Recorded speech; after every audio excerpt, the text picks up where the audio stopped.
টানা ৫-৬ দিন ইন্টারনেট বন্ধ থাকার পর আমাদের তথ্য টেলিযোগাযোগ মন্ত্রী জোনায়েদ আহমেদ পলক স্যারের নির্দেশে বা যাই হোক জানি না কি হয়েছে, তো তার ৫ জিবি করে আমাদের দেওয়া হইলো, আমাদের নেট দেওয়া হইলো।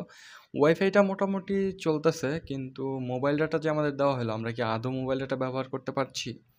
আমাদের যে পরিমাণ ক্ষতি হলো, তাদের বিনিময়ে আমাদের দিল কি ৫ জিবি ইন্টারনেট। আচ্ছা, ভালো কথা, বেশ ভালো কথা। ৫ জিবি ইন্টারনেট, মেয়াদ মাত্র ৩ দিন। ৩ দিনে ৫ জিবি ইন্টারনেট শেষ করতে হবে, এমনটাই। কিন্তু এই স্পিড, এটা কি স্পিড আছে? ডাটা চালু হয় আপনাদের? আমার তো হয় না। আমার দুইটা সিমে আমি ১০ জিবি পেয়েছি, কোনোটার ৫০০ এমবিও হয়তো শেষ করতে পারিনি, ডাটাই চালু হয় না। তো এই সব এমবি দিয়ে আমরা কি করব? এই সব এমবি দেওয়ার মানে কি? শাক দিয়ে মাছ ঢাকার চেষ্টা করা না? দরকার নেই তো আমাদের এরকম এমবির।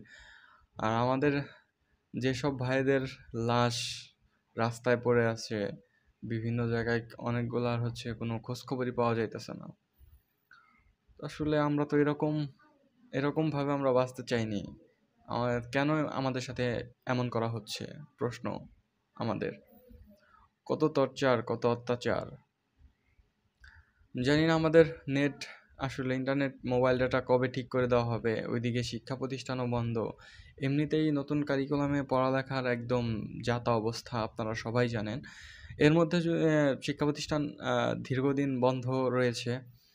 আসলে কি হবে আগামী প্রজন্ম, আসলে এগুলো বলা যাচ্ছে না। শিক্ষা প্রতিষ্ঠানে খোলা থাকলে বাচ্চারা রেগুলার আসতো, এখন ওরা কি করতেছে? মানে বইয়ে তো এমনিতেই পড়ার টেবিলে বসে না, হয়তো বা এখন আরও বসবে না। তো যাই হোক, আপনারা আমাদের বাংলাদেশের জন্য দোয়া করবেন, যেখান থেকে ভিডিওটি দেখতেছেন। ঠিক আছে, আমার ভাইদের জন্য দোয়া করবেন, যে ভাইগুলো শহীদ হয়েছে তাদের পরিবারের জন্য দোয়া করবেন।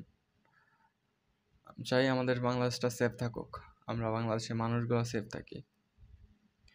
1952 সালে রক্ত দিয়ে ভাষা আন্দোলনে কত লক্ষ নাগরিক শহীদ হয়েছে। আবারও সেই হত্যাকাণ্ডগুলো আমরা নিজের চোখের সামনে দেখতেছি। এগুলো আসলে দেখার পর বলার ভাষা হারিয়ে ফেলেছি। সবাই দোয়া করবেন। আসসালামু আলাইকুম।